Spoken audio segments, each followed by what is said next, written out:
L'Internet a explosé fin juillet lorsque le télescope spatial James Webb a pris la première image d'une paire d'étoiles encerclées par des coquilles de poussière fantomatiques.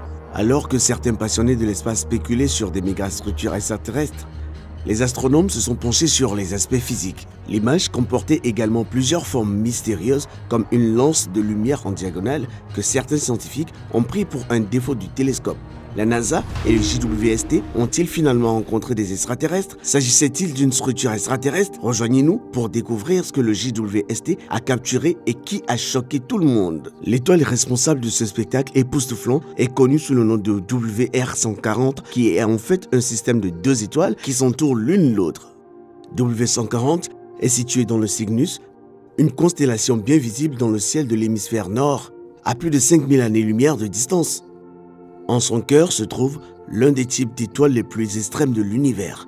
Ces énormes étoiles sont extrêmement rares. Notre galaxie en compte environ 1 sur 1 milliard. Elles sont extraordinairement brillantes par rapport aux autres étoiles, car elles sont sur le point d'éclater. L'une des étoiles de la paire est désignée sous le nom de Wolf-Rayet, une forme rare d'étoile qui est des centaines de milliers de fois plus brillante et beaucoup plus chaude que le Soleil. Les étoiles Wolf-Rayet sont si lumineuses qu'elles volent presque en éclats sous l'effet de leur propre luminosité, a déclaré Peter Tuthill de l'Université de Sydney, co-auteur de l'étude. Elles émettent également beaucoup de radiation et soufflent des vents comprenant des composants comme le carbone, que les télescopes infrarouges comme les JWST peuvent détecter. Selon Yino Han, astronome à l'Université de Cambridge au Royaume-Uni et auteur principal de l'une des nouvelles études du WR140, les étoiles Wolf-Rayet représentent le stade final de l'évolution des étoiles géantes des dizaines de fois plus massives que le Soleil avant qu'elles explosent dans le supernova et ne se transforment en trous noirs. La deuxième étoile du système W140 est une étoile massive un peu moins brillante, d'une taille environ 20 fois supérieure à celle du Soleil, qui n'est pas loin de la taille d'une étoile Wolf-Rayet. L'interaction de ces 2 étoiles massives provoque un feu d'artifice cosmique qui se traduit par les anneaux concentriques bizarrement incurvés observés par le télescope spatial James Webb. Le fait que W140 émette de la poussière reste un mystère. Tout dans cette étoile est un cri « Je vais cuire toute poussière dans l'oubli », a expliqué le professeur Tuthill. Toutefois, la modélisation de M. Han, qui s'appuie sur des étoiles infrarouges à haute résolution fournies par le télescope Keck à Hawaï, indique que W140 a quelques tours dans son sac. 2 enquêtes récentes révèlent les mystères de ce système fascinant. L'équipe avait prédit que les étoiles seraient encerclées par une seule coquille de poussière. Or, les résultats du JWST, publiés dans la revue Nature Astronomy, indiquent qu'il y avait plus de 17 coquilles imbriquées les unes dans les autres. Je me suis dit, waouh, c'est bien mieux que ce que nous pensions, a remarqué l'un des co-auteurs. L'image comprenait également plusieurs objets énigmatiques comme une lance de lumière en diagonale que certains scientifiques ont pris pour une erreur de télescope. Si vous aviez dit « est-ce une vraie ou une fausse image web ?» je pense que vous auriez pu interroger des professionnels et en prendre beaucoup au dépourvu, a déclaré Peter Tuthill. Mais le hasard a voulu que l'étudiant du professeur Tuthill, Yino Han, vienne de terminer un modèle 3D du W140 basé sur 20 ans de données.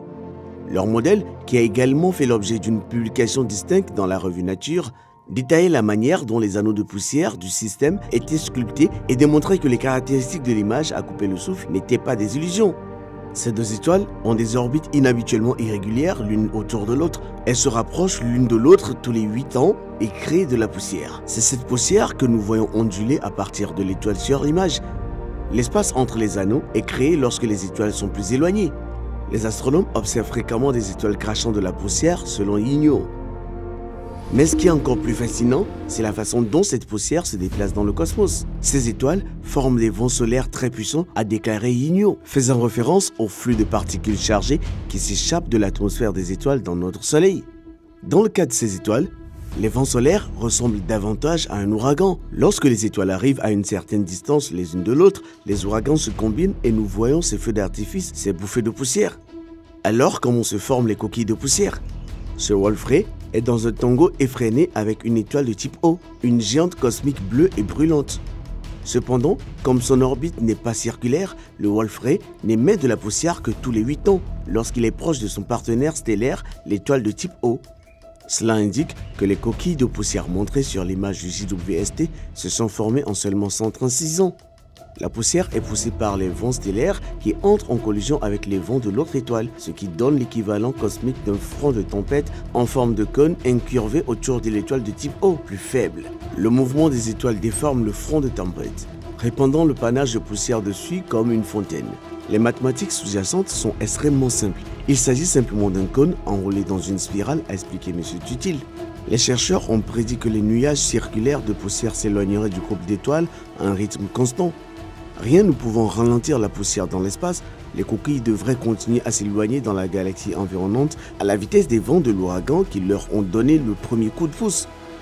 Cependant, lorsque les chercheurs ont examiné les images du WR-140 obtenues par l'observatoire Keck d'Hawaï, l'un des plus grands télescopes de la planète, ils ont découvert que la poussière prenait en fait de la vitesse au fur et à mesure de son déplacement. Les chercheurs pensent que la poussière est propulsée par la lumière solaire extrêmement brillante générée par l'étoile binaire WR-140 qui est environ 1 million de fois plus brillante que le Soleil. L'observatoire Keck a pris plusieurs fois des images d'une minuscule partie de la coquille de poussière la plus interne de WR-140. La différence entre les séries d'images suivantes a révélé l'accélération.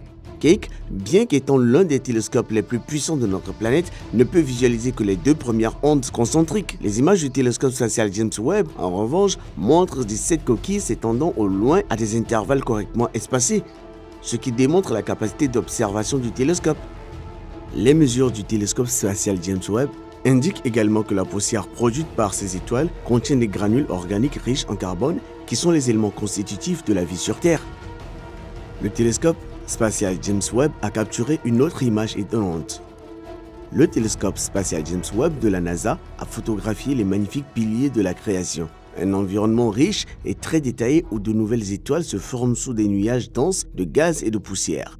Les piliers tridimensionnels ont l'apparence de grandes formations rocheuses, mais ils sont nettement plus poreux.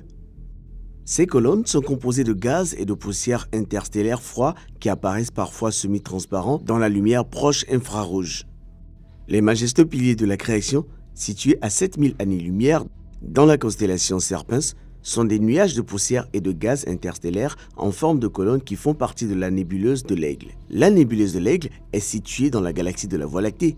Webb est capable de voir les piliers contre l'épaisse bande de notre foyer galactique qui obscurcit la vue du cosmos plus lointain. La nouvelle perspective de Webb sur les piliers de la création, qui ont été observés pour la première fois par le télescope spatial Hubble de la NASA en 1995, pourrait aider les chercheurs à réviser leur modèle de formation d'étoiles en détectant un nombre beaucoup plus exact d'étoiles nouvellement formées, ainsi que les quantités de gaz et de poussière à proximité. Ils obtiendront progressivement une meilleure connaissance de la matière dont les étoiles naissent et explosent à partir de ces nuages poussiéreux sur des millions d'années. Sur cette image de la caméra proche infrarouge de Webb NIRCam, les jeunes étoiles nouvelles volent la vedette. Ce sont les orbes rouges brillants avec des pics de diffraction que l'on trouve généralement à l'extérieur de l'un des piliers poussiéreux. Lorsque suffisamment de nœuds se développent parmi les piliers de gaz et de poussière, ils commencent à s'effondrer sous l'effet de leur propre gravité, se réchauffent progressivement et créent finalement de nouvelles étoiles. Qu'en est-il de ces lignes ondulées ressemblant à de la lave sur les côtés de certains piliers? Alors que les piliers de Hubble sont noirs et effrayants, se détachant sur le fond brumeux d'un cosmos très vide. Ceux de Webb sont plus doux et organisés de manière plus complexe, avec des coulées de lave rouge vif entourant les bords de certains nuages. Ces coulées de lave sont en fait des matériaux expulsés par des étoiles en développement, selon l'agence spatiale européenne ESA, qui collabore avec la NASA sur le projet de télescope spatial James Webb. Les jeunes étoiles émettent des jets supersoniques et entrent régulièrement en collision avec des nuages de matière tels que ces épais piliers. Cela peut occasionnellement donner lieu à des chocs d'étrave qui peuvent générer des motifs ondulaires ressemblant à un bateau se déplaçant sur l'eau. La lueur rouge est causée par les molécules d'hydrogène énergétique produites par les jets et les chocs. On peut le voir dans le deuxième et troisième pilier en partant du haut, où l'image NIRCam est presque pulsée par l'activité. Ces jeunes étoiles n'ont que quelques centaines de milliers d'années selon les estimations. Bien qu'il semble que Webb ait pu percer les nuages pour exposer de vastes distances cosmiques au-delà des piliers, cette image ne contient essentiellement aucune galaxie. En effet, dans la région la plus dense du disque de notre Voie lactée, une combinaison de gaz et de poussière transparents, appelée milieu interstellaire, nous empêche de voir la majeure partie du cosmos profond. Hubble a capturé cette vue en 1995 et l'a revisité en 2014, mais plusieurs autres observatoires ont également porté leur attention sur cette région. Chaque dispositif moderne fournit aux chercheurs de nouvelles informations sur cette zone riche en étoiles. Pour Webb, ce n'est que le début. Les astronomes s'attendent à d'autres découvertes révolutionnaires dans les mois et les années à venir. Dites-nous ce que vous pensez de ces images étonnantes capturées par le JWST dans les commentaires.